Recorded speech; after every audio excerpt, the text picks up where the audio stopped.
Should I fix up my house or sell it as is? Well, we'll talk about that as well as the REO of the week, Cupertino or Apple House of the week, Mountain View House of the week, and the 40 Days on Market report. Let's get moving here.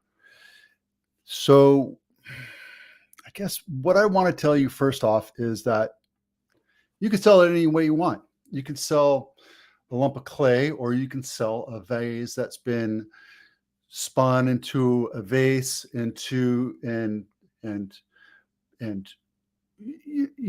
kiln dried and kilned and turned into glass and turned into a piece of art, kind of like that thing right there.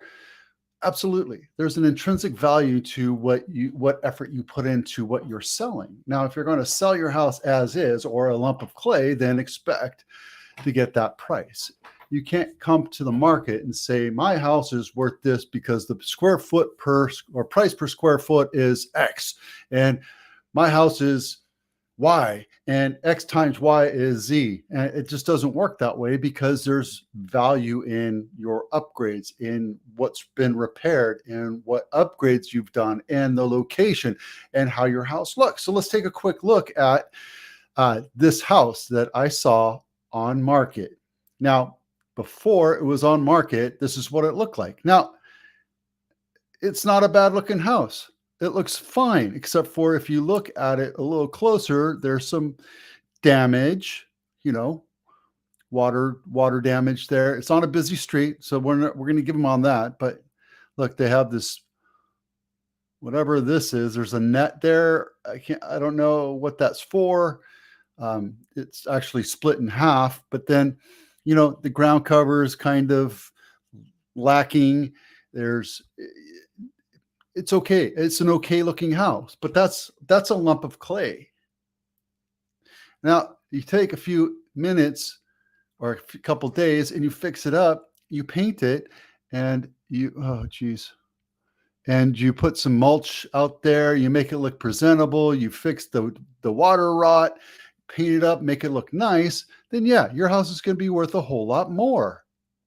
What would you rather pay for, this or this? Now, I don't know what it was. I think it's $1.5 million, right? And this is in Aptos or Capitola. It's a beach house. And, if you buy in the beach area, you're dealing with salt air and salt water and heavier weather. So think about it, right? So again, would you rather pay 1.5 for this, or would you rather pay 1.5 for this? And let's see if they actually did some stuff inside to make it look nicer. Now, granted, look, I think these are IKEA cabinets. Nothing wrong with IKEA cabinets. They have 10-year warranties, but they're not a name brand custom fit cabinet, right? Understand what you're buying. Now, it's probably an completely IKEA kitchen. Again, nothing against it. Just know what you're buying, right? And I feel like sometimes I'm an appliance sales guy because I will never buy GE again. I'll buy KitchenAid for the rest of my life because it's way more expensive, but I just spent $1,200 getting 3 of my appliances fixed up because they're GE and they're done with the cheapest appliance parts and pieces inside. The components are just cheap. So if I looked at it from the 5-year standpoint, because I think I remodeled my kitchen 5 or 6 years ago, put new appliances in there, brand new GE kitchen appliances. I wound up spending more because of having to have my appliances fixed and repaired and all the parts and labor. And you know what? I'm not complaining about that. They did a great job. Took a little bit longer than I prefer, but you know what? They have the job, and that's why you hire a realtor, because they know their job. It's the same reason why you hire an appliance repair guy or a plumber to come in and fix your drains, whatever, right? Would you rather do it, or would you rather have somebody lead you through it or show you how to do it that does it every day? Now, they staged this house. They made it look nice and pretty. They made it look saleable. They gave each room a purpose, right? This house is going to sell quick. Is it going to sell for 1.5? I don't know. We'll see. This compared to this,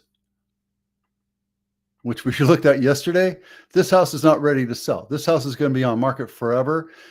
I mean, just the crappy pictures. There's no design to it. It just looks cluttered. It looks like they're not ready to sell. So if you take a house that looks like this, right, with beat up kitchen, the floor looks a little tattered, it's chandelier in the middle. It doesn't really, this is like, I don't know. You look at this versus this, right? And this house is ready to sell. This house looks like nobody's moving. It looks like a showroom floor. It looks like a model home. Is it perfect? No. No house is ever perfect. Not even the brand new ones, not even the ones that are just being built right now. They're not going to be perfect. Understand that. There's going to be deferred maintenance in old resale houses. Some things people just don't get to, right? So just, should you sell it as is? You absolutely can. Do I recommend it? I don't, but if you don't want to put the money, time, and effort into it, don't.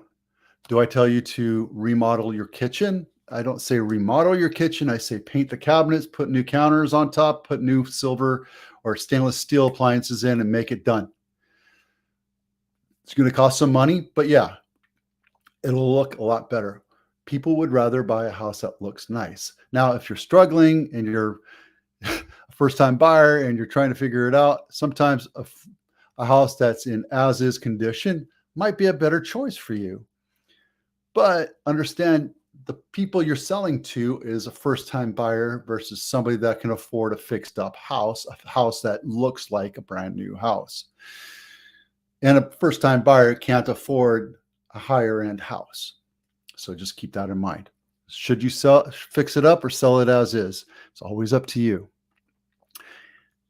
This segment of this episode is brought to you by the Home Inspection Checklist. Make sure you download the checklist before you put your house on the market, because it'll help you get through those honey-do lists so you can make your house look like this versus this. There you go. Bank-owned property of the week. This is not my listing. 3-bedroom, 2.5 bath, 2,200 square feet. We already talked about this, but it's a list price decrease. I think they decreased it last week. It's been on market 40 days, and it's in the middle of 880 and the Alameda. This is a great area to live in. You are going to get some road traffic. I showed a house right here a couple years ago on Hamline, and I absolutely refused to let that person buy that house. And the reason is because it was right on the freeway. Here you're going to get some freeway noise, but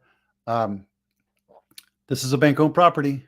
So just take into account that this is what you're buying, right? You're going to be close to the freeway a little bit. This house looks like it's kind of updated. These are virtual stages. I can tell you right now. Look, yeah, see, virtual staging. It's not like they're trying to hide it. They're just trying to give you an idea of what the purpose of each room is for, right? I'm pretty sure you don't come with, it might come with the washer and dryer. Who knows? And you get a basement. That's nice. If you're interested, let me know. This is Apple Home of the Week. Peacock app, not my listing. 4-bedroom, 4.5 bath, built in 2022, almost 2,800 square feet. And it is walking distance right across the street from the Apple campus. Let's take a quick look at this. It almost looks like it's a rendering, but no, it's not. This is nice. Little Harry Potter room right there. Oh, this is nice. And this is a mere $3.989 million, or let's just call it $4 million.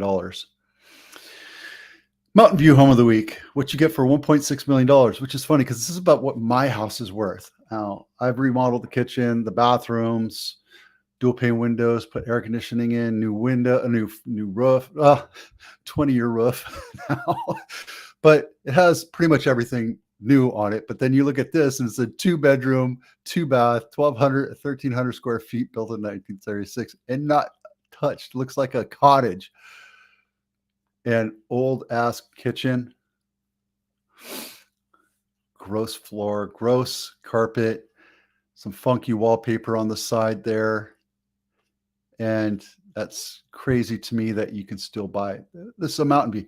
And you have an opportunity to buy something and make it a little bit better. Is it something worthwhile? I don't know.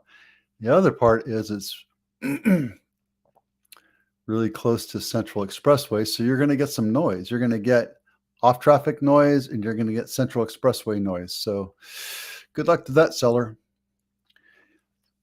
It's coming up. I don't know when the cutoff date is, but make sure you register to vote. I always tell you, I don't care who you vote for, red or blue, purple, green. I don't care.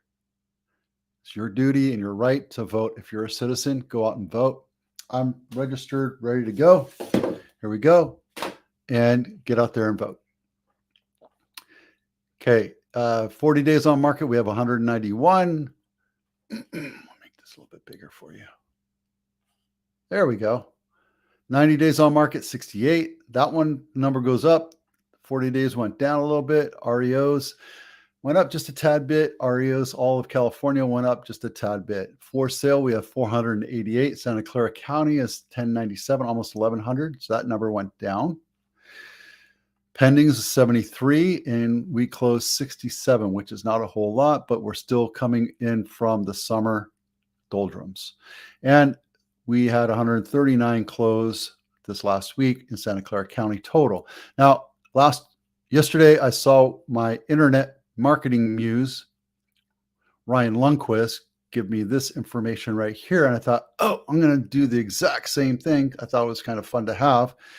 And thank you, Ryan, for being my muse and giving me information on how to present data. Ryan is an appraiser and we're nowhere near competition. So I take his information and I copy it and find the stuff for Santa Clara County so I can share it with you, but I also share it with him so he can share it with his people.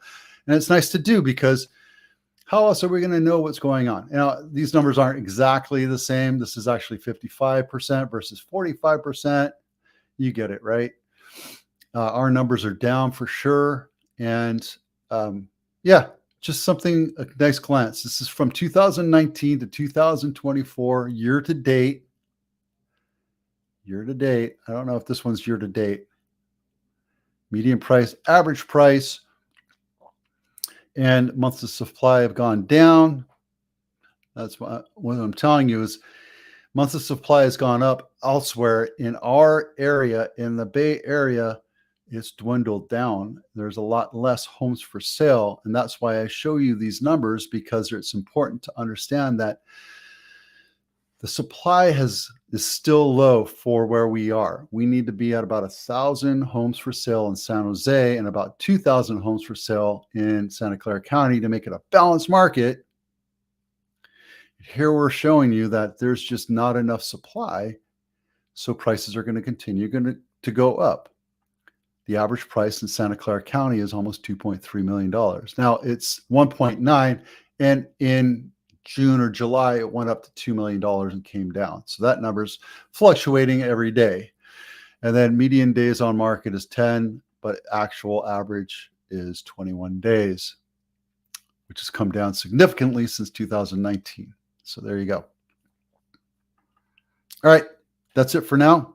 I'm Vito with Abitano. Thanks for watching. We'll see you out there.